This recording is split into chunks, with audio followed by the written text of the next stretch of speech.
तक ये चर्चा चल रही थी कि India alliance versus PM Modi की जंग में भाई आसानी से पीएम मोदी जीत जाएंगे, लेकिन इसमें कुछ चीजें और ऐड करना चाहेंगे कि अकेले पीएम मोदी नहीं है, एनडीए अलायंस साथ है उनके। जी हाँ, लोकसभा चुनाव 2024 में एनडीए वर्सेस इंडिया की जो लड़ाई होगी वो बहुत मजेदार होने वाली है।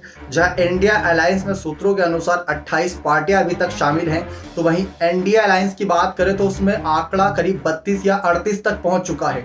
ये खबरों के अनुसार बातें हैं कि 32 से प्लस एनडीए की पार्टियां जुड़ चुकी हैं, यानी भाजपा के साथ 30 से ज्यादा और दल भी अभी भी मौजूद हैं।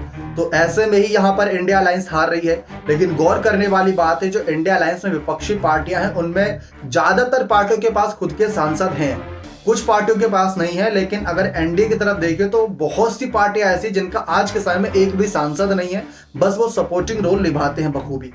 अगर हम पिछले कुछ चुनावी नतीजे देखें तो 350 प्लस एनडीए का आंकड़ा गया था, उसमें अकेले 300 के पार भाजपा गई थी और बाकी उनके दलों ने काफी अच्छी मदद की थी। अगर हम 2014 में भी देखें तो अकेले भाजपा ने बहुमत का 272 का आंकड़ा पार कर लिया था और बाकी उनके दलों ने 40-50 सीटों का सहयोग करा था। अब बात यही इंडिया अलायंस में आके फंस जाती है कि इंडिया अलायंस इसको कैसे मुमकिन करेगा, क्योंकि एक तरफ PM Modi versus India alliance की ताकत की बात की जा रही थी, तब भी मोदी भारी पड़ रहे थे। यानी पीएम मोदी ने खुद कहा कि एक अकेला कितनों पर भारी है, ये इनको टारगेट था। ऊपर से इंडिया अलायंस की पार्टियों का साथ है। माना कि इंडिया के पास वह पार्टियां हैं जो अपने आप में राष्ट्रीय स्तर की पार्टी के तौर पर दावा ठोकती हैं, लेकिन उनकी ताकत आज के समय में काफी कमजोर है। उसके बाद अगर देखें तो गरीबी में आटा गीला वाला हाल तब हुआ जब मध्य प्रदेश, राजस्थान और छत्तीसगढ़ में कांग्रेस पार्टी को मुंह की खानी पड़ी। जी हाँ, वहां पर कांग्रेस का बुरा हाल हुआ, जिसकी वजह से कांग्रेस पार्टी बैकफुट पर चली गई और कांग्रेस के बहुत ज्यादा भरोसे थी ये पार्टियां।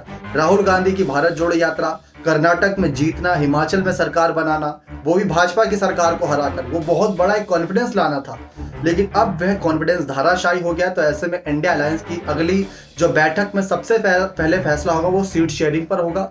उन पार्टियों को नहीं छेड़ना जो अपने राज्य, अपने क्षेत्र में काफी मजबूत है, उनको सपोर्ट करना है, ये बात उन्होंने तय करनी है। उसके बाद चेहरे पर भी कुछ ना कुछ विचार विमर्श हो सकता है, संयोजक चेहरे पर भी हो सकता है, चेयरपर्सन के चेहरे पर भी हो सकता है।